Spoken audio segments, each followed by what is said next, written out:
The book of 1 John has reference after reference to love one another.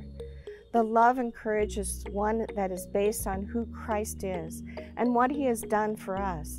It is a sign of devotion and to love Jesus, and that we have love for others. 1 John 4:9 through 11. In this, the love of God was made manifest among us, that God sent his only Son into the world so that we might live through him. In this is love, not that we have loved God, but that he loved us and sent his Son to be the propitiation for our sins.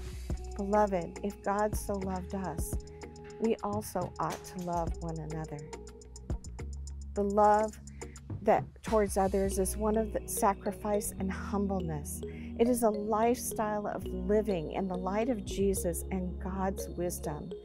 In our English language, the word love carries such a vague and misunderstood definition.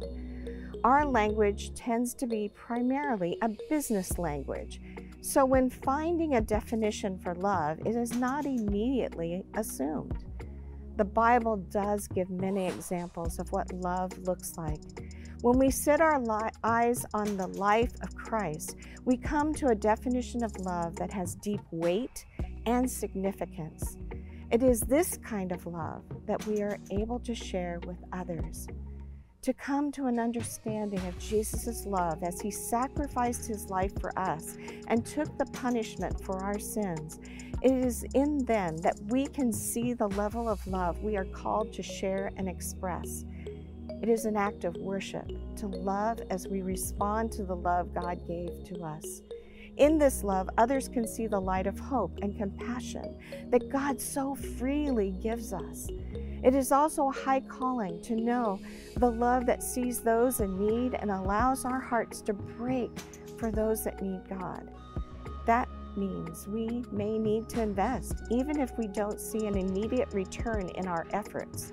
I see this over the years of parenting, teaching, youth coaching, working with people with disabilities, and connections to other communities and faith traditions. It may mean our time and energy will be demanded, but the eternal value of that kind of love does have a lasting impact. In our lives, we have people that are harder to love and invest in, and yet we are to love. When I look at the Old Testament and the New Testament of the Bible, I am reminded of how patient and love everlasting God's character is and continues to be.